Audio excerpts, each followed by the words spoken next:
Hello, folks, and welcome to HVAC Talk with Huff. Well, I'm Huff. My wife asked me why I always say that. Why do you say you're Huff? Like, who else would be doing HVAC Talk with Huff? I don't know. I just feel like I need to tell you I'm Huff. Not sure, maybe it doesn't make sense. I have no idea, but I'm a little simpleton sometimes. So, welcome to HVAC Talk with Huff. And just in case you're wondering who I am, I'm Huff. Today's video is a topic that I've been wanting to do for quite a while, and it seemed like every time I tried to think about doing it, it always seemed very self-serving.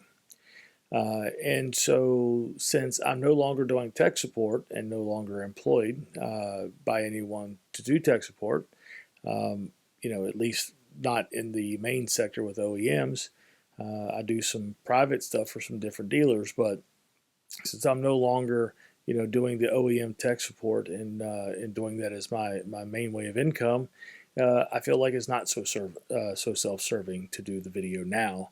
But I do believe this video can help folks who do call tech support and also help the tech support folks themselves. And so today's topic is how to maximize your tech support experience, right? How do you make the most of your interaction with tech support? Now, the first thing I need to do is give you some things to think about, some things to keep in mind before or during your call to tech support. The first thing you need to understand about tech support in the HVAC realm is this. It's not like Dell tech support. There's no script, right? I've had to call Dell tech support before, and they have a script. Okay, well, first off, have you tried cycling the power? Yes, I've cycled the power.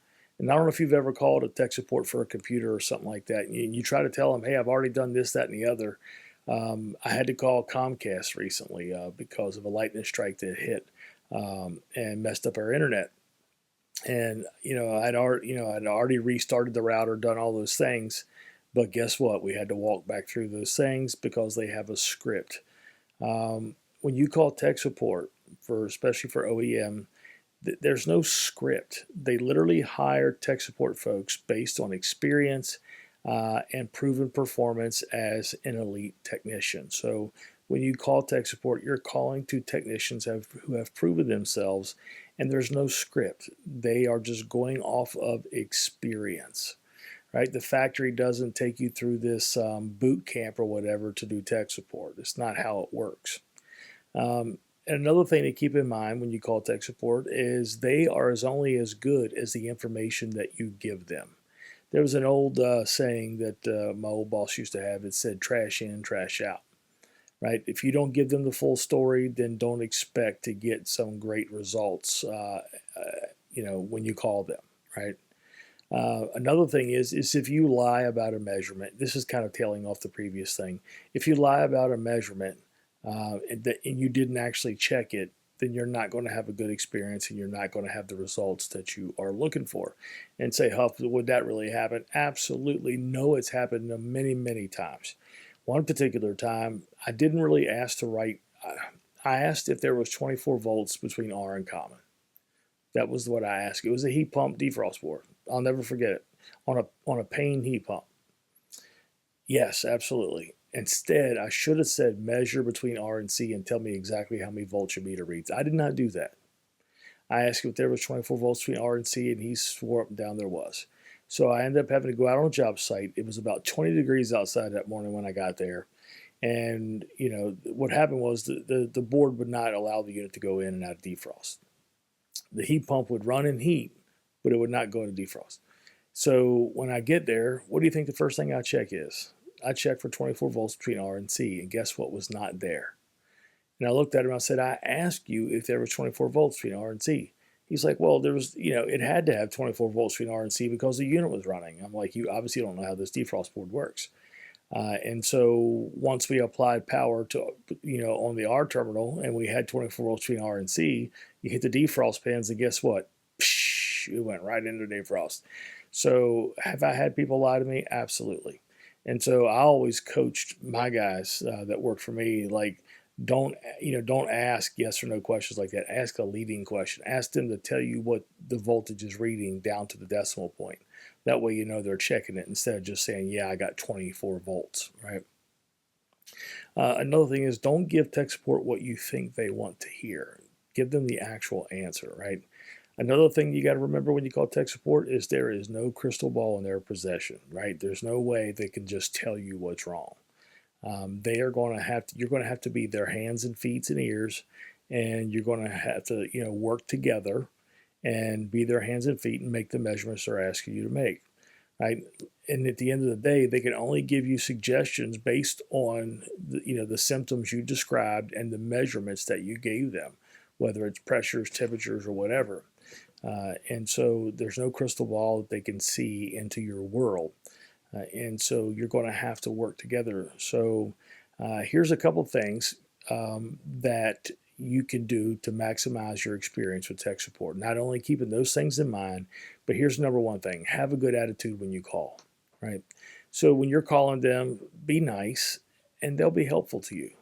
But if you call in with an attitude, here's one of the things I used to hate people calling: I'm working on one of your units. I'm like, well, you ain't working on one of mine, because I live at 60 Daisy Chapel Way and you ain't here. And I only got one unit anyway. So there's no units. It'd be a unit, and it's the one you're on is not mine. You're working on a unit that is the brand that we support. But people would call in, I'm working on one of your stupid units, and a lot of times the people that are working on that are calling, a lot of times these are people that maybe don't really sell that brand very often or whatever. So, and we kind of understood that, and you try to help them best you can.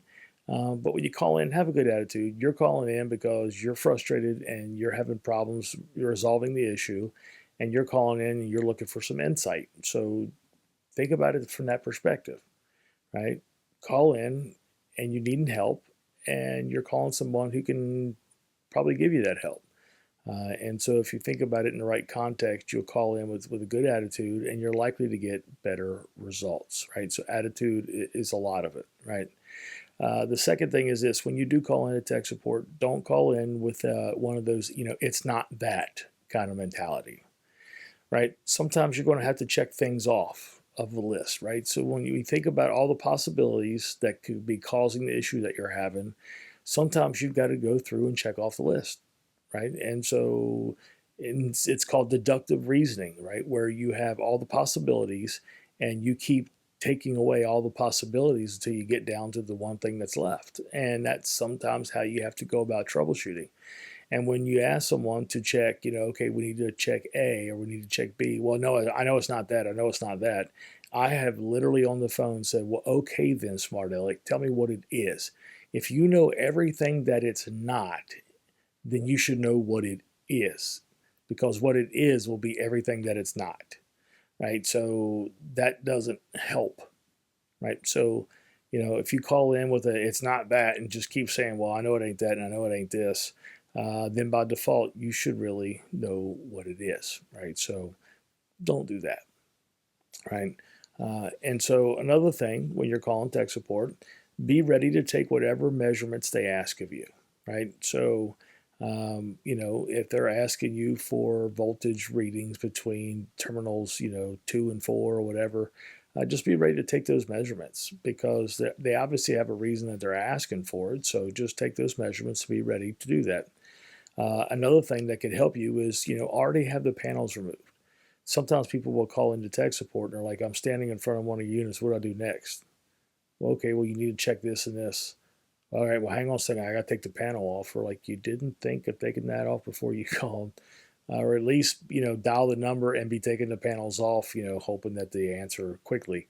But to sit there and wait on a call and then, now you've got to take the panels off, that doesn't make, a whole lot of sense sometimes. So, kind of be set up and ready to go, so that you can make quick work of it, right, for you and them.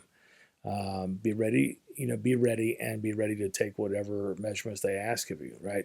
Now, here's another thing. In that, as a part of that, if you don't understand where to take the measurement or how to take the measurement, please speak up and say that.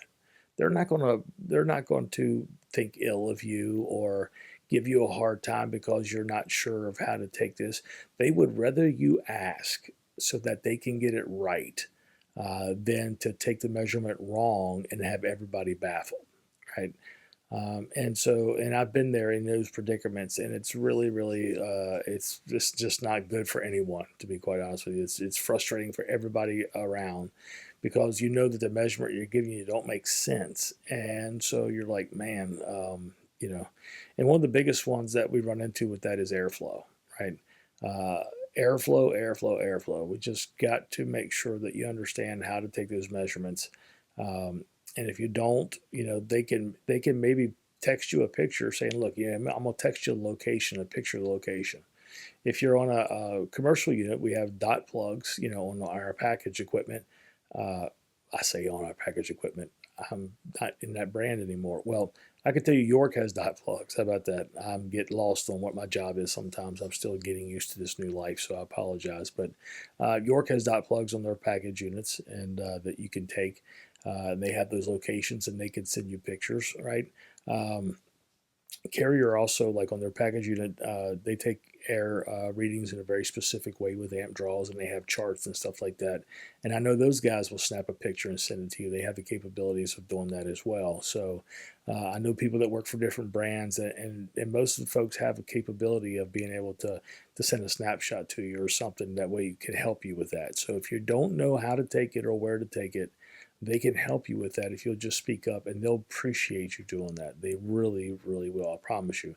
They're not going to give you a hard time. If they do, then maybe they're having a bad day, and you might need to call them out on it and say, "Hey, I'm asking. I'm trying to be truthful here, so we can get to the bottom of this, and we can both be done." So, you know, um, you know, please don't be upset with me because I'm asking how to do it. I want to get it right. But I would say 99% of the time you'll find out that they'll be very receptive if you just say, "I'm not sure how to do it." Okay. And lastly, to really maximize your experience with tech support is you're going to need to have the correct tools. You'd be surprised how many times people will call in. Let's say that they have a gas furnace that's having a limit issue, and I would tell them, okay, well, you need to get your manometer out because we need to check the gas pressure, the incoming and manifold pressure, and kind of to see what our baseline is. And well, I don't have my manometer with me, or I left it on another job. I'm like, well, okay, well, hey, go get it and come back and call back. I don't know what to say. I mean, there's no way that we could really troubleshoot this furnace and this issue with a limit trip problem without having that, because not only do we need to check gas pressure, but we're also going to need to check external static pressure when you're going to need your manometer for that. So, we got to have this. And so I've literally had people get mad at me because I told them we can't really go further until we have the tool. I've had people call in, had left their meters at other jobs, and they got an electrical issue, and unit wouldn't come on, lights wouldn't come on a board specifically. I remember that one really well because I got in trouble because I told him to take his fingers and take the wires off the door switch and touch them and see if it see if it had power. I got in trouble for that one, so I remember that one greatly. But then he didn't have a meter, right? So how else are you going to check see if it got power? So apparently you're not supposed to do that. Oh well. Um, Nobody got hurt. I didn't do it again after that, and I will never ask anybody to touch anything with live power anymore. I learned my lesson, right? If you need to have the correct tools and realize that there are tools that are in this trade that, especially when we're going to dig into some fine specifics, and really dial in the equipment, we got to have this, got to have tools to be able to do this thing.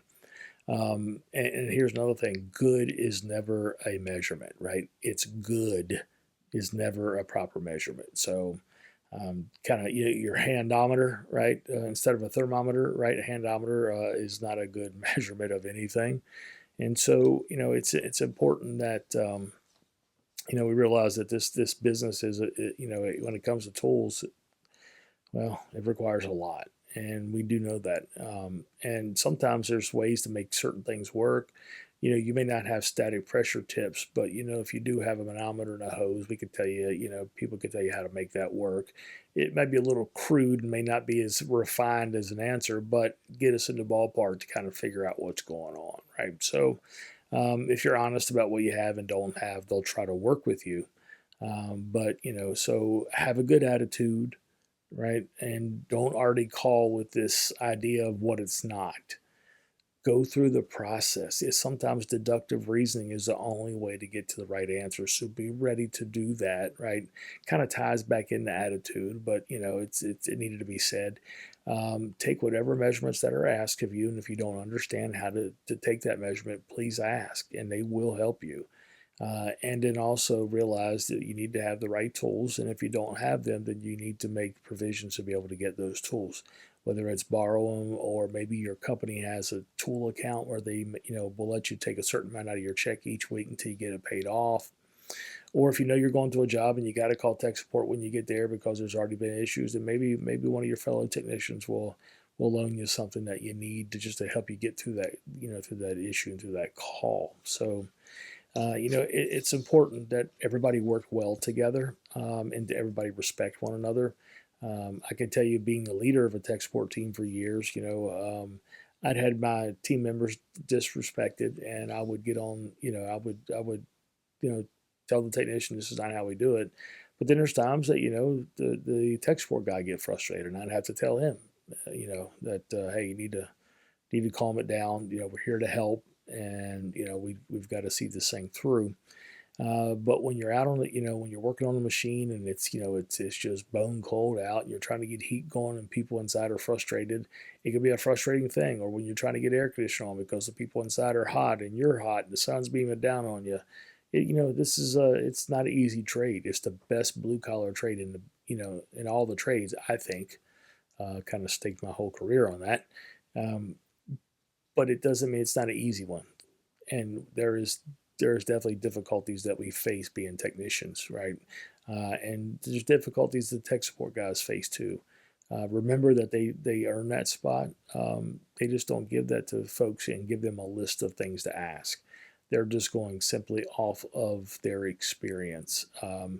They have access to the manuals and stuff like that, and in between reading manuals and also understanding all the fundamentals, and having years of experience in troubleshooting, that's what they go off of, right? So just kind of remember that, and you'd be surprised what you may learn from them, if you work with them well, and if they sense that you're really trying, they will go to the end of the earth for you. They really will. I've seen it time and time again. So let's work together, right? I will always have a special place in my heart for folks who do tech support. I do help private dealers from time to time, and I still enjoy it. I don't enjoy taking the calls every day, and I'm glad I don't do that. And have to do that anymore. But there'll always be that special place, because a lot of my best friends are still in tech support, and taking those calls, and so I know what it's like to do that. So let's work together. You can have a great experience when you call in with that right attitude and that willingness, and they will do whatever they need to do to try to get you across the finish line to get that equipment running. Because one of the things that technicians enjoy, and I hope you enjoy this, I enjoy fixing something somebody else didn't. Or I enjoy fixing something that was broke. When I got there, it didn't run, and when I left, it did. There is a satisfaction that comes from that, that we're able to get from that. And that's what I enjoy about this business, and I hope you do too. And I know the guys that do tech support, they enjoy that. They enjoy at the end of that call getting something corrected and up and running. The technician feels better, they feel better, and it's just satisfying, right? It's a gratifying experience, and we all want to have that experience. So let's work together, and move the ball across the finish line, and everybody will have a much better day when you do. So just wanted to share a few things that can help you maximize your experience with tech support, and make sure that you get the things that you need from them. So everybody take care and be safe, and always put your family first. Talk to you soon.